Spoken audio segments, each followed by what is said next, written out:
Os destaques desta edição.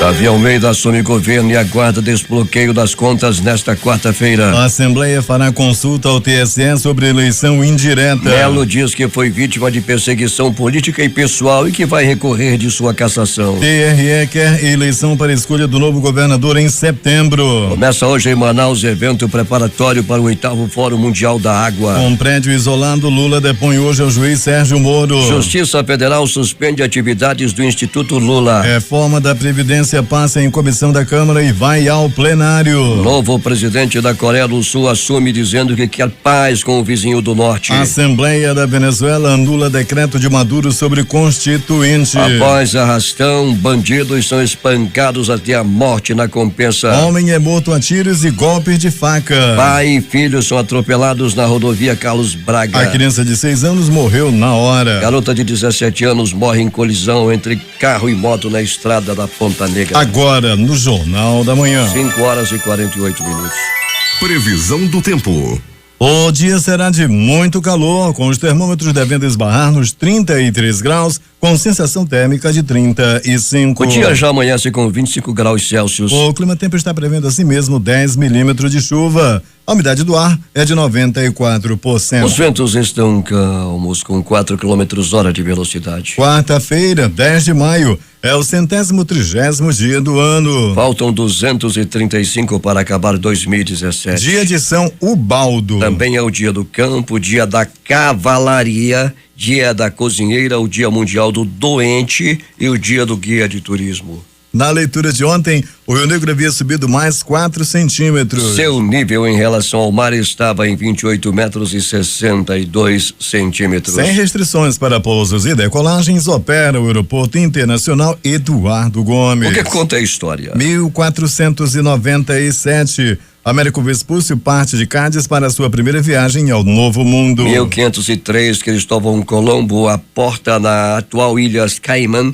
e a nomeia de Las Tortugas. 1534, Jacques Cartier chega em Terra Nova. 1789, Tiradentes é preso no Rio de Janeiro sob acusação de participar da Inconfidência Mineira. 1941, Segunda Guerra Mundial, a Alemanha nazista oferece um acordo de paz com a Inglaterra, prontamente rechaçado. Em 2007, o Papa Bento XVI, em sua visita ao Brasil, encontrava-se com jovens no estádio do Pacaembu, em São Paulo.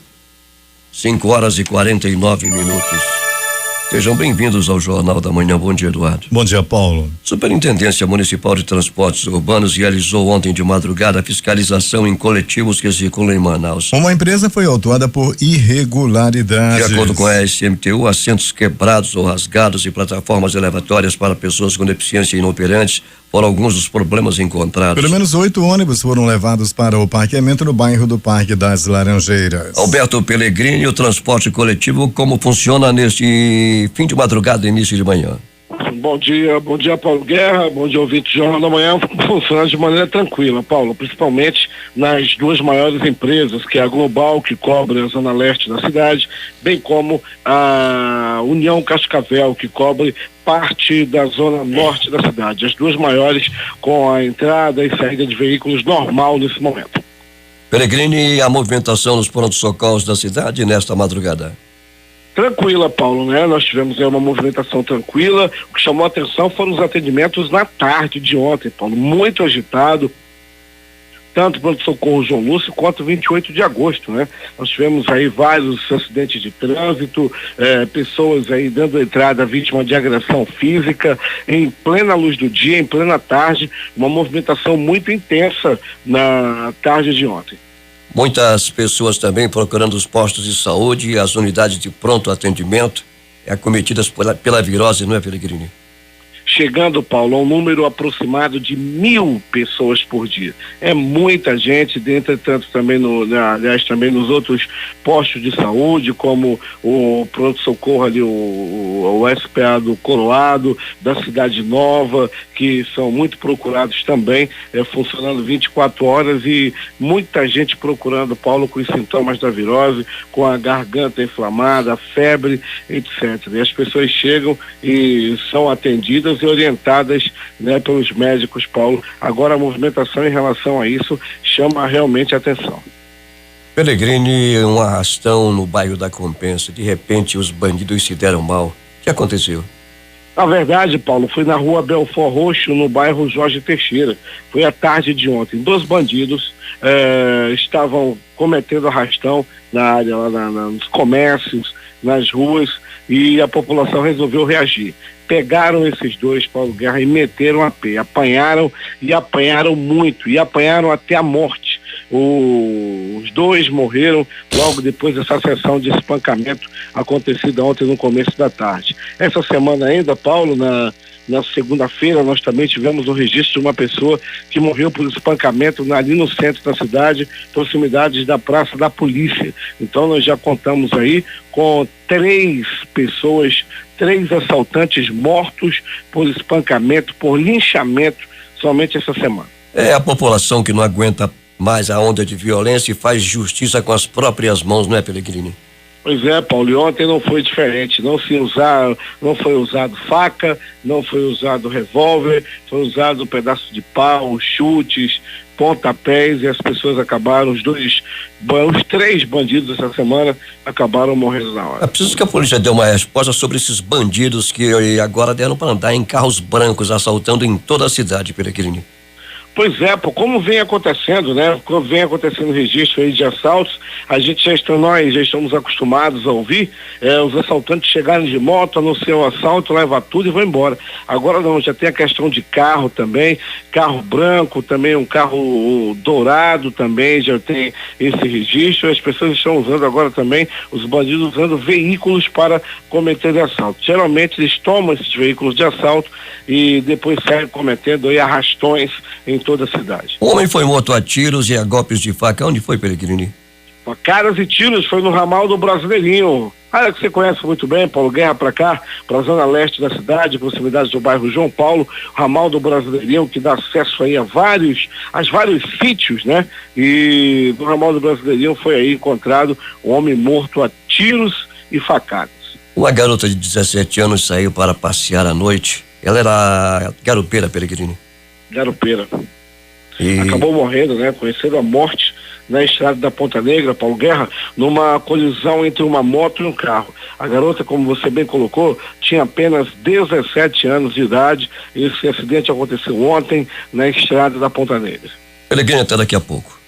Daqui a pouco a gente vai voltar, Paulo Guerra, com essas e outras informações, dizendo que o tempo é nublado aqui para a área do pronto-socorro João Lúcio. Nós tivemos aí muita chuva durante a madrugada, encontramos pista molhada, por onde passamos, na Avenida Grande Circular, na Avenida Camapuã, na Alameda Cosme Ferreira e também na Noel Núteos e parte da Efigênio Salles. Paulo, nós já podemos dizer que os semáforos estão funcionando, não há nenhum tipo de acidente que possa atrapalhar o tráfego de veículos, o trânsito é tranquilo na saída da zona norte e leste da cidade. Chuvas isoladas já caíram sobre a cidade nesta madrugada dentro da previsão da meteorologia de 10 milímetros de precipitação pluviométrica. A Manaus Previdência está convocando 275 segurados do município que aniversariaram entre janeiro e abril deste ano e que não compareceram ao órgão para o recadastramento anual. Caso os dados não sejam atualizados, terão pagamento do benefício suspenso até a situação ser normalizada. O comando do 9º Distrito Naval promoverá o workshop Oportunidades de Negócios entre a Marinha do Brasil e fornecedores do Amazonas em compras locais, hoje às 14 horas, no auditório Dr. Gilberto Mendes de Azevedo, da Federação das Indústrias do Estado do Amazonas, FIA.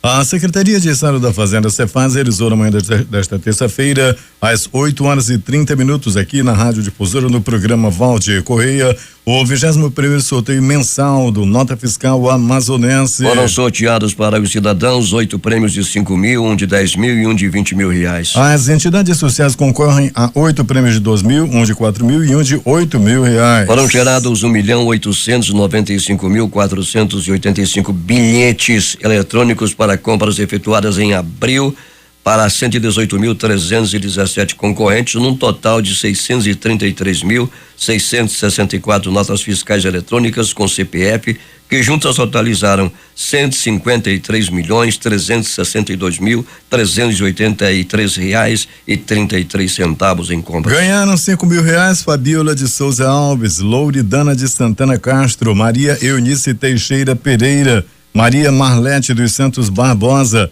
Raimundo Rosinaldo Pantoja de Paiva, Anália Neves de Souza, Leandro Miranda Brígido e Timóteo Lindoso Castelo. O prêmio de R$10.000 foi para Rosângela Nunes Sacramento. O contemplado com o prêmio principal de R$20.000 foi Paulo Augusto Bento de Lima. Defesa Civil cria centro de monitoramento para enchente no Amazonas. Larissa Balheiro tem os detalhes. Uma central de atendimento foi montada pela Defesa Civil do Amazonas para atender as famílias afetadas pelas cheias dos rios.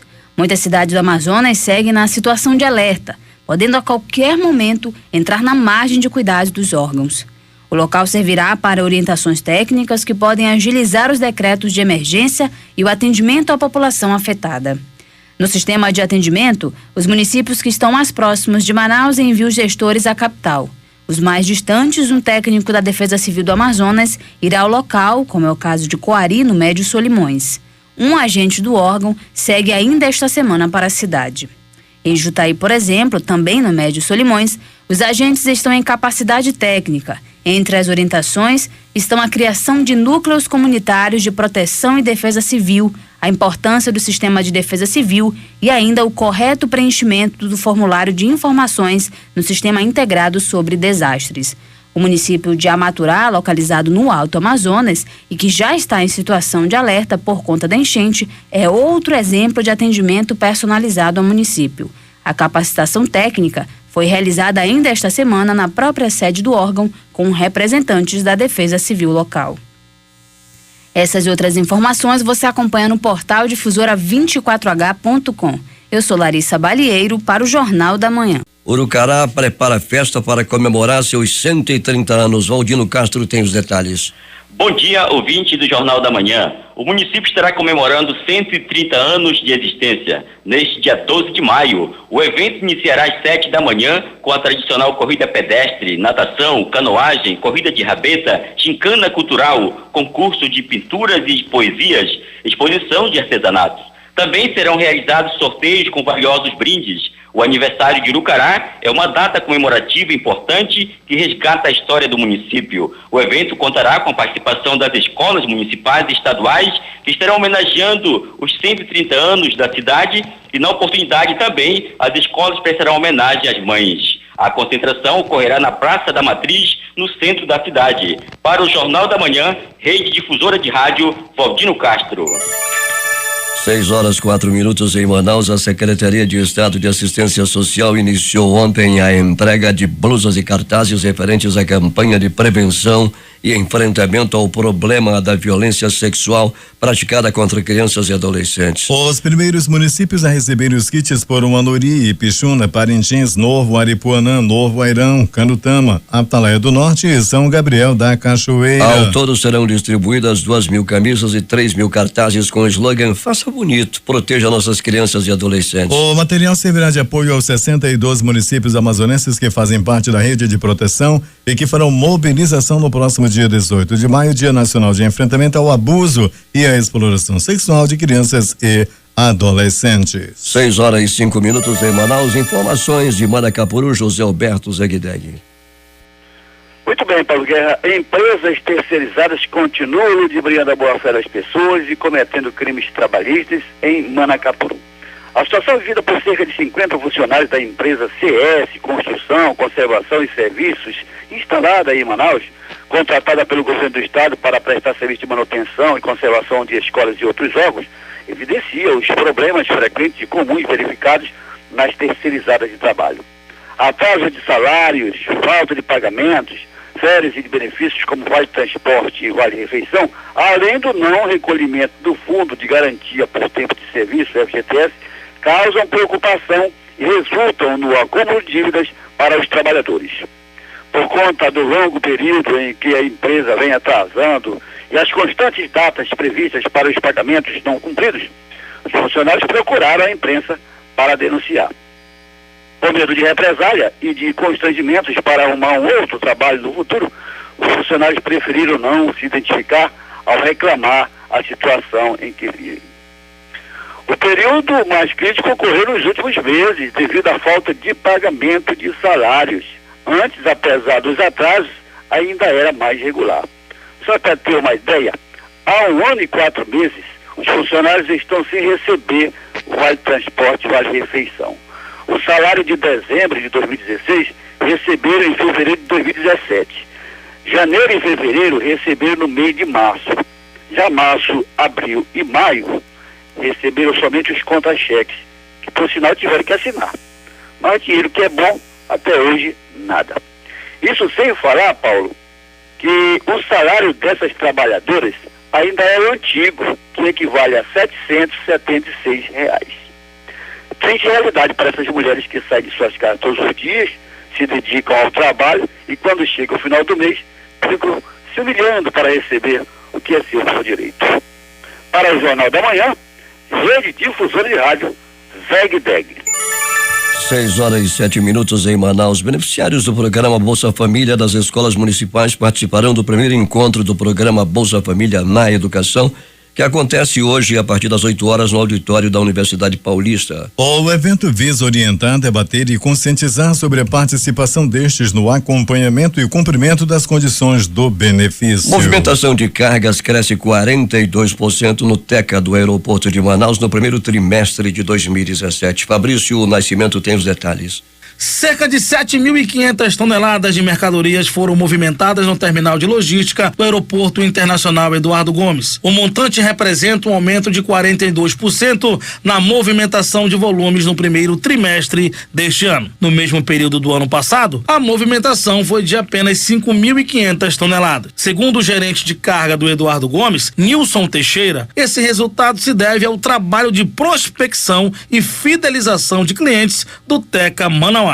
Em virtude de um trabalho que a gente vem fazendo desde o início do ano passado, onde a gente passou a ter um contato mais próximo com os clientes, né? Passamos a visitá-los, a mostrar a importância da Infraero para processos de importação e esses clientes passaram a dar uma olhada diferenciada, né, para a nossa atividade. E com isso a gente conseguiu trazer alguns importadores que antes não trabalhavam com a gente, além do cenário econômico também que está favorecendo esses números positivos. Entre operações de importação e exportação, o destaque ficou para o segmento de importação, que apresentou alta de 47% no volume de mercadorias importadas. O terminal de logística de Manaus é o maior complexo de carga da rede Infraero e o terceiro mais movimentado do país. Essas e outras notícias você acompanha aqui no portal difusora24h.com. Eu sou Fabrício Nascimento para o Jornal da Manhã. 6h09 em Manaus. Para evitar a ruína e o desabamento do prédio do Centro de Proteção Ambiental de Baubina e para impedir o perecimento de seu acervo arqueológico, a Justiça Federal determinou ontem que a Eletrobras, Amazonas Energia e a Eletronorte e Amazonas Geração e Transmissão de Energia apresentem planos de ações emergenciais. Os planos deverão ser apresentados à Secretaria de Estado de Cultura e ao Instituto do Patrimônio Histórico e Artístico Nacional IFAM no prazo de 90 dias. 120 novas vagas estão sendo ofertadas pela Secretaria de Estado de Saúde para pacientes renais que necessitam de hemodiálise por meio da ampliação de contratos com as clínicas já conveniadas na rede pública. Com isso, a fila de espera para tratamento foi reduzida em 77% neste mês. O impacto da redução também auxilia na liberação de leitos em unidades de pronto atendimento e ambulatórios. A titular da pasta, Mercedes Gomes, explicou que a porta de entrada na rede de saúde para pacientes que necessitam de hemodiálise são os hospitais de pronto-socorro. Os pacientes que necessitam aguardam internados a vaga para não ficarem sem o tratamento. Por isso, a redução da fila reflete também em leitos liberados, esclareceu Mercedes. O Ministério do Meio Ambiente, em parceria com a Secretaria de Estado do Meio Ambiente, promoverá amanhã o seminário de lançamento da publicação O Zoneamento Ecológico Econômico da Amazônia Legal, trilhando o caminho do futuro. A iniciativa, que marca 25 anos de experiências com a ZE na Amazônia Legal, será realizada no auditório do Centro de Educação Tecnológica do Amazonas, o CETAM. A cerimônia de abertura do evento preparatório para o 8º Fórum Mundial da Água será realizada nesta quarta-feira a partir das 7h no Tropical Hotel. Promovido pelo Conselho Federal de Engenharia e Agronomia em parceria com o Conselho Regional, o CREA, a finalidade do preparatório é reunir contribuições da região norte do país para o maior evento global sobre a água a ser realizado pela primeira vez no Brasil em 2018. O evento irá reunir cerca de 500 pessoas entre profissionais de diversas modalidades da engenharia e agronomia, pesquisadores, professores, cientistas e representantes de organizações governamentais e não governamentais. 6h12. Vereadores de Iranduba desmentem boatos difundidos pelas redes sociais, dando conta de que a Câmara estaria pretendendo afastar o prefeito Chico Doido.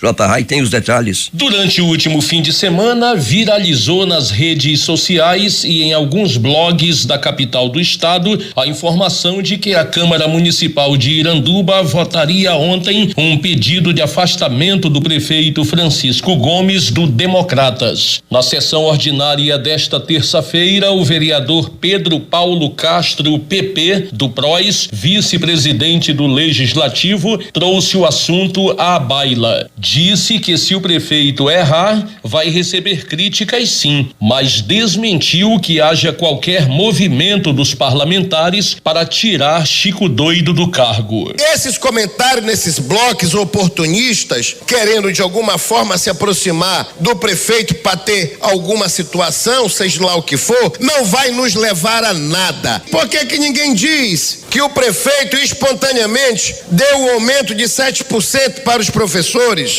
Ninguém fala nada. Esse negócio de dizer que vai afastar, que vai fazer isso, que vai fazer aquilo, isso se chama exibicionismo. Gente querendo se promover em cima de coisas que não existem. O vereador PP recebeu a parte do colega Luiz Carlos Velho, do Partido dos Trabalhadores, que não é da base aliada, mas saiu em defesa de Francisco Gomes. Nós não temos material suficiente para fazer um pedido de afastamento do senhor prefeito.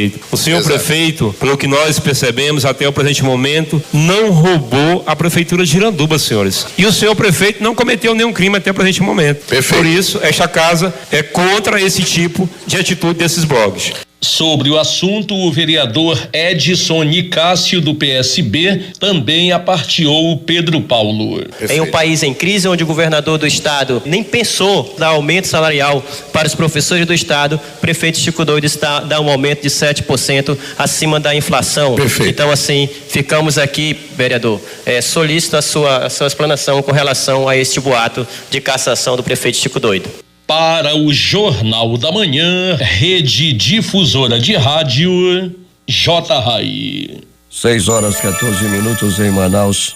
Ao tomar posse nesta terça-feira, o governador do Amazonas, deputado estadual, licenciado e presidente da Assembleia Legislativa, Davi Almeida, exaltou que sua gestão será pautada na continuidade de projetos e ações que valorizam a população, mas que vai querer que sua gestão tenha sua marca, estabelecendo prioridades em alguns setores como a saúde, onde quer reduzir as filas para cirurgias. O novo governador do Amazonas adotou o tom conciliador. Ele assume com apoio maciço dos deputados estaduais e disse que vai procurar todas as lideranças políticas para conversar e atuar de maneira conjunta. Segundo Davi Almeida, um encontro com o prefeito de Manaus, Arthur Neto, está marcado para tratar dos interesses da cidade. Em seu primeiro discurso como chefe do executivo, Davi Almeida lamentou a saída de José Melo e prometeu transparência nos atos governamentais e celeridade em diversos projetos. Carro-chefe na gestão do ex-governador José Melo, a nova matriz econômica ambiental está entre as prioridades do novo governo, bem como a saúde e a infraestrutura. O governador Davi Almeida também enalteceu o trabalho do ex-governador José Melo a adotar medidas necessárias para ajustar e equilibrar as contas públicas do estado. Uma hora após o ex-governador do Amazonas, José Melo, deixar o governo do estado nesta terça-feira, após ser cassado pelo Tribunal Superior Eleitoral, TSE, na última quinta-feira, A Secretaria de Comunicação do Amazonas, SECOM, enviou às redações posicionamento do governador acerca da gestão dele à frente do governo. De acordo com o texto, o ex-governador deixa um estado equilibrado do ponto de vista fiscal e econômico. O ex-governador do Amazonas, José Melo do Prós, afirmou que entrará com recurso contra a decisão do Tribunal Superior Eleitoral de manter a cassação dele e de Henrique Oliveira no dia 4 de abril. Em nota, Melo disse que sofreu uma injustiça e que governou o estado sob ataques e perseguições. Em reunião ordinária realizada na manhã de ontem no Tribunal de Contas do Estado, o conselheiro presidente Ari Moutinho Júnior informou ter orientado o agora governador interino Davi Almeida a encaminhar o termo de posse à Corte de Contas para que fosse providenciado o desbloqueio imediato das contas. Nesta quarta-feira, o novo governador virá ao TCE conversar pessoalmente com o relator das contas do governo de 2017, conselheiro Júlio Pinheiro. Nesta mesma reunião, o colegiado do TCE-AM decidiu, por unanimidade, homologar a decisão monocrática de bloquear as contas do governo do estado. Um calendário para a eleição que deve eleger um novo governador foi elaborado pelo Tribunal Regional Eleitoral e enviado ao Tribunal Superior Eleitoral. A proposta sugere que o pleito ocorra nos próximos dias 3 e 24 de setembro, primeiro e segundo turno, respectivamente. As informações foram confirmadas pelo desembargador Iedo Simões. Segundo Iedo Simões, as sugestões sobre a nova eleição foram encaminhadas para o TCE nesta terça-feira. A proposta também deve entrar na pauta do TRE para ser discutida e votada nesta sexta-feira, dia 12. O desembargador informou também que uma equipe do TRE viajou para Brasília para viabilizar os recursos para o novo pleito, orçado em até 17 milhões de reais. O deputado estadual Abdala Francha assumiu a presidência da Assembleia Legislativa. O parlamentar disse que dará continuidade aos trabalhos da mesa diretora com um cronograma já aprovado. Francha também afirmou que a presidência da Assembleia vai consultar judicialmente o TSE e o Supremo Tribunal Federal sobre a escolha do novo governador por eleições indiretas quando a população não vota e o representante é escolhido em um colégio eleitoral. A Assembleia Legislativa tem por obrigação sanar essa dúvida, tendo em vista que nas Constituições Federal e Estadual, passados 2 anos do mandato, a eleição tem que ser indireta. A Assembleia Legislativa irá fazer esse questionamento para que TSE e STF se pronunciem definitivamente. Atenderemos a decisão da Justiça, disse Abdala Francha. Polícia.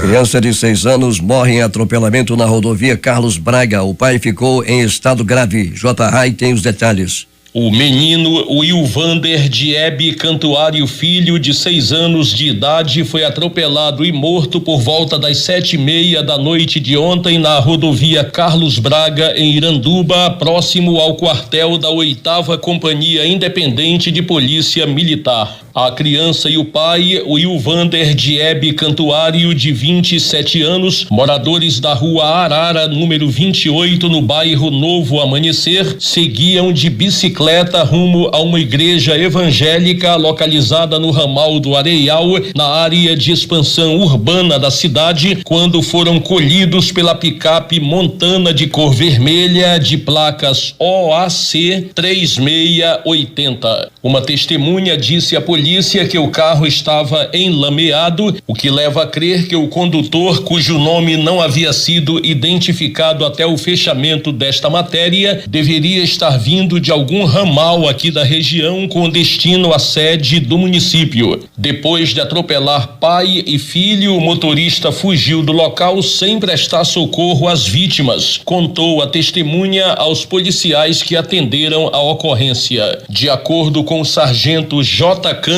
da 8ª CIPM, a identificação do veículo só foi possível porque no momento da colisão com a bicicleta, a placa do carro caiu no local. No hospital Hilda Freire, a técnica em enfermagem Socorro Travasso, que atendeu a nossa reportagem por telefone, informou que o menino Wilvander Diebe Cantuário Filho já chegou morto à unidade de saúde. E o pai dele, que tem o mesmo nome, estava bastante machucado, de acordo com a servidora do hospital. Depois de passar pelos procedimentos de emergência, o homem foi transferido para Manaus, enquanto o corpo da criança ficou na Pedra, aguardando a chegada do carro-tumba do Instituto Médico Legal.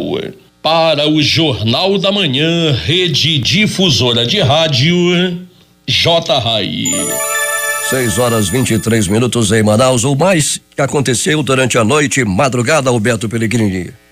Muito bem, Paulo Guerra, vamos dando continuidade ao nosso noticiário policial, dizendo que no pronto-socorro 28 de agosto, movimentação tranquila na noite e madrugada, apenas 2 atendimentos. No período da tarde agitou mais um pouco. No pronto-socorro João Lúcio, movimentação também considerada tranquila durante toda a noite e madrugada, com poucos atendimentos. Uma pessoa deu entrada vítima de agressão física, um outro homem, ainda não identificado, deu entrada vítima de facadas pelo corpo. Fato ocorrido no bairro Nova Luz, era noite de ontem.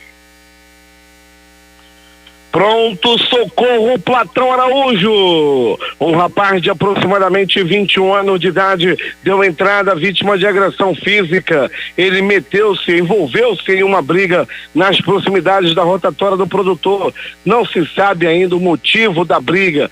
Sabe-se apenas que ele apanhou e apanhou muito. Levou inclusive uma paulada na cabeça. O fato ocorrido por volta de 20h32. Era a noite de ontem. Outra vítima de agressão física, outra vítima de peia. Um rapaz acabou apanhando e apanhando muito. Isso, Paulo Guerra, deu-se por causa de um triângulo amoroso. Um homem de aproximadamente 68 anos de idade acabou por levar a namorada desse jovem, que depois de ter a namorada levada, foi se meter com o senhor pegou um pedaço de pau, deu-lhe uma paulada na cabeça dele e ele, além de ter levado a galhada, ainda quebrou a cabeça. Fato deu-se, Paulo Guerra, no bairro Zumbi dos Palmares 2, proximidades dali da feira da rua Coronel Bolsinhas. Um senhor de 68 anos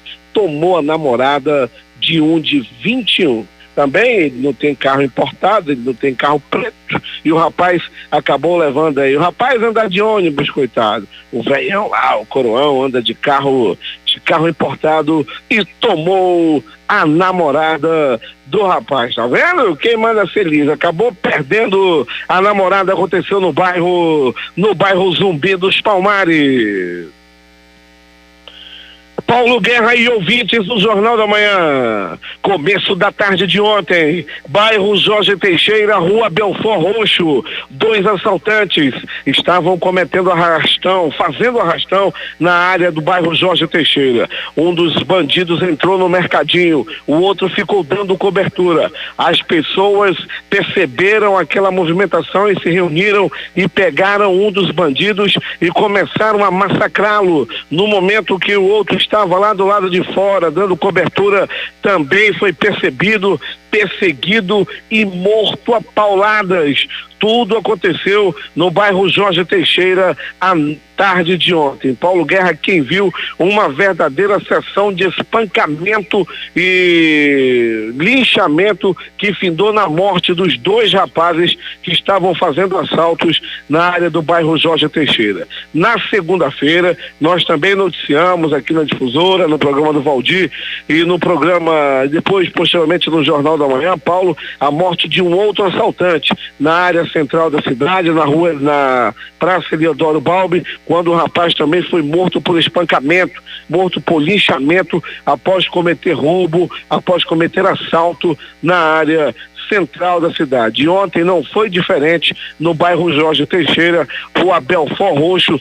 2 assaltantes que estavam praticando assalto em um mercadinho foram mortos por espancamento, o famoso linchamento.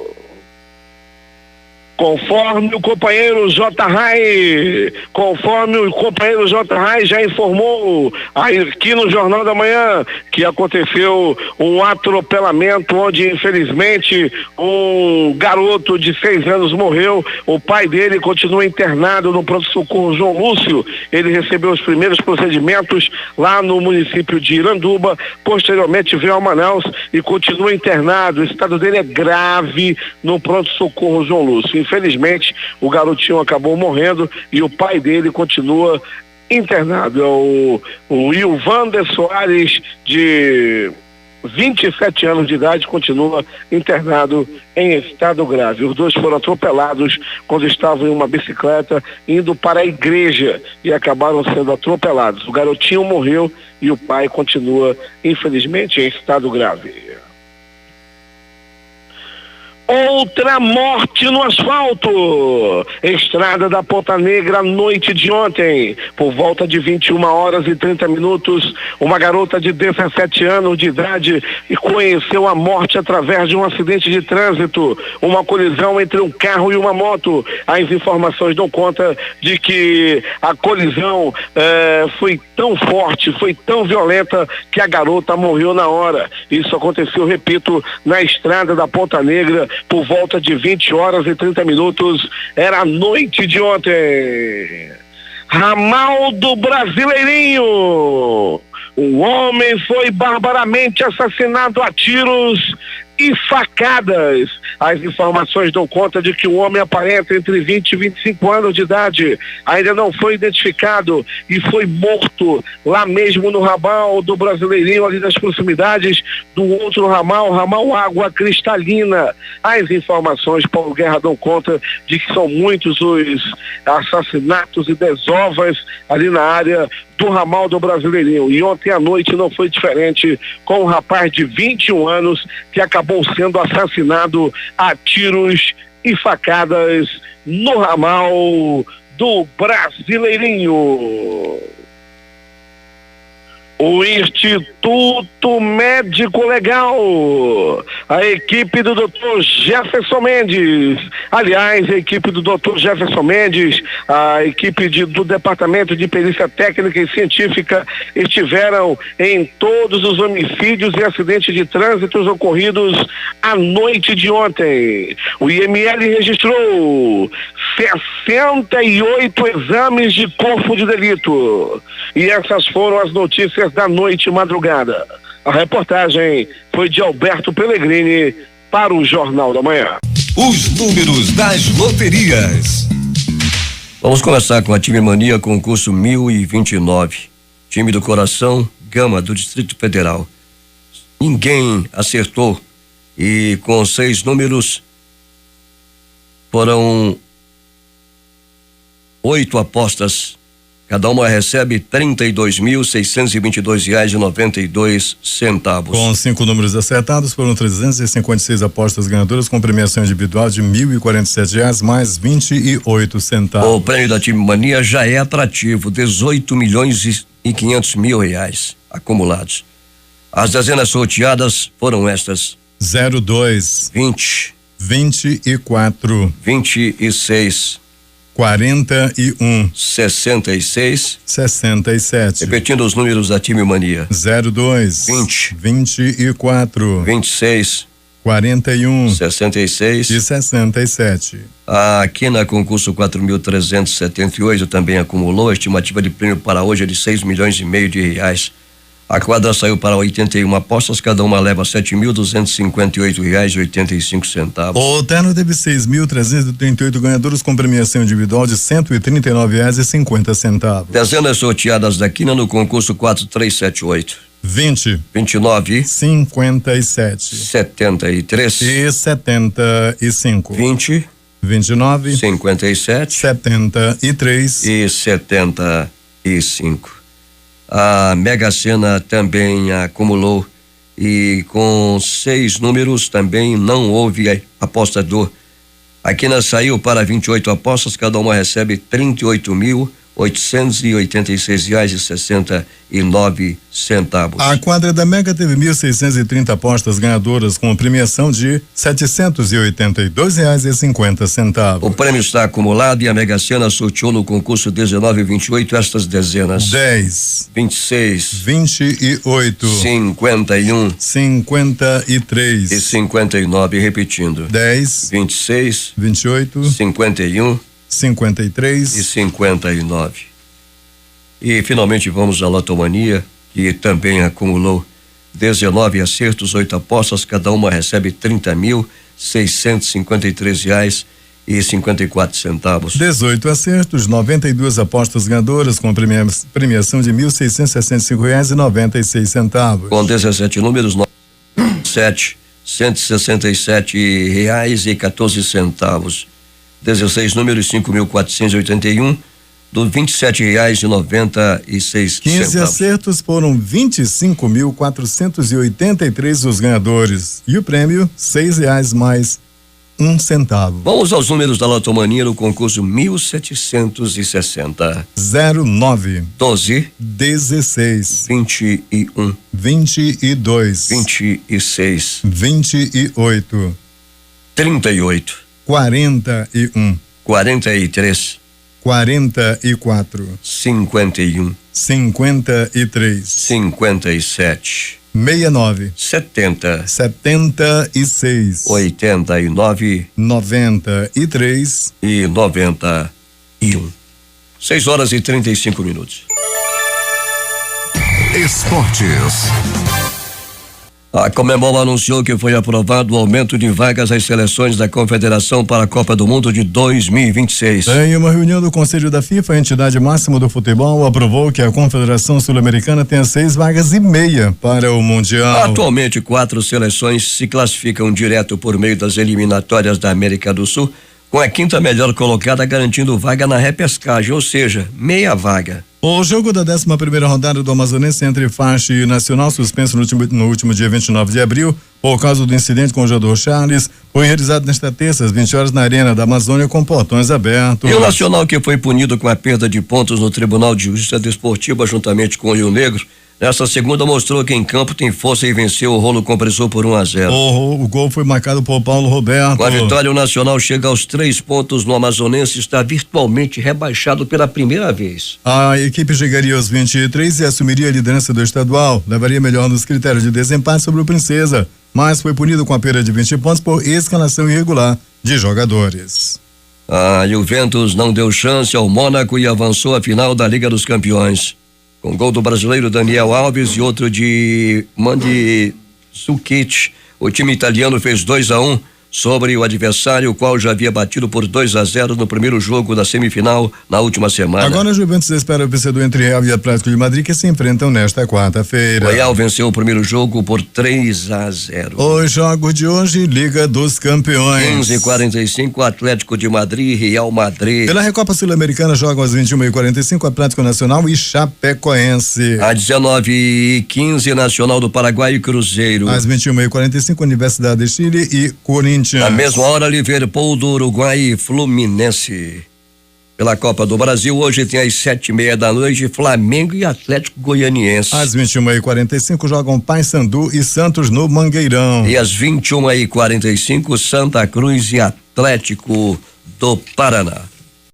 Últimas notícias. Puxada pelo bom desempenho das ações da Vale, Petrobras e bancos, a Bovespa subiu 1,15% nesta terça-feira com 66.277,67 pontos. Após iniciar a semana em alta, o dólar caiu 0,34%, cotado em R$13,185. O número total de malas extraviadas durante viagens de avião em todo o mundo caiu 7,2% em 2016 em relação ao ano anterior. O dado faz parte de um relatório anual divulgado pela CITA, empresa especializada em tecnologia para aeroportos. No ano passado foram 21,60 milhões de malas perdidas ou entregues com atraso para os passageiros, o que gerou um prejuízo de 2,1 bilhões de dólares. O relatório não mostra dados específicos do Brasil. O número de consumidores inadimplentes caiu segundo pesquisa da Confederação Nacional de Dirigentes Lojistas e do Serviço de Proteção ao Crédito. A estimativa é de 59 milhões de pessoas físicas negativadas no país ao final de abril. De acordo com dados divulgados ontem, o número representa 39,19% da população com idade entre 18 e 95 anos. Na variação anual, o indicador teve queda de 1,6% comparado ao resultado de abril de 2016. Essa foi a segunda vez desde o início da série histórica em 2010 que há uma queda anual. Na passagem de março para abril, a inadimplência no país registrou queda de 0,35%. Após crescer a taxas próximas a 5% entre o final de 2015 e o início de 2016, o indicador teve sucessivos recuos mensais ao longo do ano passado. Após 50 dias de deflagração da Operação Carne Fraca, que investiga irregularidades na produção e fiscalização de frigoríficos brasileiros, O secretário executivo do Ministério da Agricultura, Pecuária e Abastecimento, Elmar Novak, disse que representantes da pasta farão missões ao exterior para a retomada do mercado internacional. Os trabalhadores dos Correios voltaram às atividades ontem em quase todo o país, encerrando a greve iniciada no dia 6 de abril. Segundo o levantamento feito nesta terça-feira pela empresa, 99,85% do total de empregados está trabalhando. A empresa diz que estabeleceu ações de contingência para amenizar eventuais impactos à população com a paralisação, como deslocamento de empregados administrativos para auxiliar na operação, a contratação de mão de obra temporária e a realização de mutirões dos fins de semana. O governo federal nomeou Franklin Berg Ribeiro de Freitas para a presidência da FUNAI depois da demissão de Antônio Fernandes Costa do comando da fundação. Costa fez duras críticas ao governo Temer e justificou a demissão dele após 3 meses de trabalho por conta de interferências que sofreu da bancada ruralista liderada por Serralho, ministro da Justiça. Começam a valer hoje regras da ANS para cancelar planos de saúde. Entre outras mudanças, o cancelamento agora tem de ser imediato, inclusive para devedores. O ator Alain Delon, de 81 anos, lenda do cinema francês e europeu, anunciou hoje que porá fim à sua carreira após seu último filme e uma peça de teatro. Eu tenho a idade que tenho, fiz a carreira que fiz, vou fechar o ciclo com um filme e uma peça de teatro magnífico. Não é o fim de uma vida, mas de uma carreira, disse. Delon participou de pelo menos 80 filmes em 50 anos de carreira. Em uma decisão inesperada, o presidente dos Estados Unidos, Donald Trump, demitiu o diretor da Polícia Federal Americana, James Comey. Segundo a Casa Branca, Comey foi retirado do cargo depois de recomendações do procurador-geral Jeff Sessions e do vice-procurador-geral Rod Rosenstein. A recomendação de demissão de Rosenstein cita a maneira como Comey tratou do escândalo do ano passado envolvendo e-mails da então candidata presidencial democrata Hillary Clinton. Moon Jae-in iniciou nesta quarta-feira seu mandato de 5 anos como 12º presidente da Coreia do Sul, poucos minutos depois de ser proclamado oficialmente vencedor nas eleições presidenciais pelo Escritório de Gestão Eleitoral sul-coreano. Moon, de 64 anos, começou seu mandato imediatamente depois que a Comissão Eleitoral Nacional confirmou sua vitória às 8 horas, hora local, 20 horas de terça-feira em Brasília, e antes, inclusive, de fazer o juramento em uma cerimônia programada para o meio-dia na Assembleia Nacional, o Parlamento. Em seu discurso, Moon Jae-in disse estar disposto a visitar Pyongyang, capital da Coreia do Norte, no momento em que a tensão entre os dois vizinhos está bem elevada. O juiz substituto Ricardo Augusto Soares Leite, da 10ª Vara Federal Criminal de Brasília, determinou a pedido do Ministério Público a suspensão das atividades do Instituto Lula, entidade comandada pelo ex-presidente Luiz Inácio Lula da Silva. No despacho assinado no último dia 5 e publicado nesta terça-feira, o magistrado justificou que, mesmo que o Instituto Lula desenvolva projetos de cunho social, há indícios veementes de delitos criminais que podem ter sido iniciados ou instigados na sede do Instituto localizada em São Paulo. Em nota, o Instituto Lula afirmou que não foi notificado oficialmente da decisão do juiz. O pecuarista José Carlos Bonlai disse durante a audiência na manhã desta terça-feira que a ex-primeira-dama Marisa Letícia Lula lhe pediu para adquirir um novo terreno para a instalação da sede do Instituto Lula. Eu falei que não, eu não tinha condição financeira. Eu estava tentando ajudar meus filhos numa recuperação judicial de uma empresa deles e que eu me afastei totalmente. Não tinha possibilidade financeira de fazer isso, afirmou. Ele foi ouvido como testemunha de acusação no processo que o ex-presidente Luiz Inácio Lula da Silva é acusado de receber como propina um terreno onde seria construída a nova sede do Instituto Lula e um imóvel vizinho ao apartamento do petista em São Bernardo do Campo, no ABC Paulista. De acordo com a Força-Tarefa da Lava Jato, os imóveis foram comprados pela Odebrecht em troca de contratos firmados pela empreiteira com a Petrobras. O ministro Marco Aurélio Mello, do Supremo Tribunal Federal, afirmou que o episódio envolvendo o colega Gilmar Mendes e o Procurador-Geral da República, Rodrigo Janot, é constrangedor e ruim para o Poder Judiciário.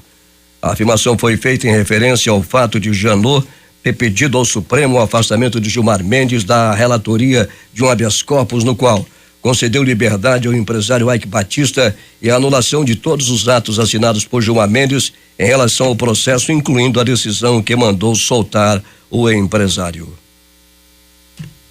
O ex-presidente Lula depõe hoje pela primeira vez como réu ao juiz Sérgio Moro, que julga processos da Lava Jato em uma ação penal sobre triplex lá de Guarujá. Ontem, a defesa de Lula apelou ao Superior Tribunal de Justiça para tentar adiar o depoimento após ter 2 tentativas negadas. O Tribunal Regional Federal da 4ª Região, com sede em Porto Alegre, rejeitou o pedido da defesa do ex-presidente, de designar uma equipe para gravar o depoimento ao juiz Sérgio Moro, marcado para esta quarta-feira em Curitiba. O habeas corpus foi julgado após a negativa à suspensão do processo sobre o triplex da empreiteira OAS. O depoimento começa às 14 horas com o prédio totalmente sitiado. Após mais de 9 horas de sessão, a Comissão Especial da Câmara, que analisou a reforma da Previdência nesta terça-feira, concluiu a votação do relatório do deputado Arthur Maia, do PPS da Bahia. Entre os principais pontos do relatório estão a idade mínima de 65 anos para homens e de 62 anos para mulheres para a aposentadoria pelo INSS, além da exigência de pelo menos 25 anos de tempo de contribuição. A proposta cria ainda uma regra de transição para quem já está no mercado de trabalho. Destaques de capa dos principais jornais do país nesta quarta-feira. O Globo do Rio de Janeiro. Em última tentativa, a defesa de Lula recorre ao STJ para que Sérgio Moro não julgue o ex-presidente. Folha de São Paulo. Justiça fecha o Instituto Lula por tentativa de obstruir a Lava Jato. O Estado de São Paulo. Reforma da Previdência vai ao plenário da Câmara e o governo já mira no Senado. Planalto Central, capital da República, Correio Brasiliense. Senado aprova em primeiro turno PEC que torna imprescritível crime de estupro. Valor econômico. Gilmar Mendes diz que Lava Jato faz jogo midiático por apoio popular. Estado de Minas. Pedido de impedimento de Gilmar é o primeiro feito pela Procuradoria-Geral da República para o ministro do STF. Jornal do Comércio no Recife. Comissão mantém contribuição mínima de 25 anos para se aposentar. Fortaleza, Diário do Nordeste. Líder do sequestro de Dom Aloysio é presa em Fortaleza. Homem seria vinculado ao PCC. Porto Alegre, 0 hora. Votação da PEC do fim do foro privilegiado é adiada no Senado. Proposta volta para a CCJ. Brasil Econômico. Começa a sexta saque de contas inativa do FGTS para nascidos entre junho e agosto. Edições impressas locais, agora. Governador vai priorizar a segurança. O centenário Jornal do Comércio. Davi Almeida assume desafio de governar. A crítica. Transição, novo secretariado. Governador interino anuncia mudanças. Em tempo. Novo governador Davi Almeida anuncia mudanças. Essas foram as principais notícias de ontem e as primeiras de hoje. Termina aqui o Jornal da Manhã. Participaram desta edição reportagens José Alberto Zegdeg, Valdino Castro, Fabrício Nascimento, Larissa Balieiro, J. Rai e Alberto Pellegrini. Operação de rádio Itamar Jardina, Hamilton Cabral e Carlos Luiz. Apresentação Eduardo Silva e Paulo Guerra.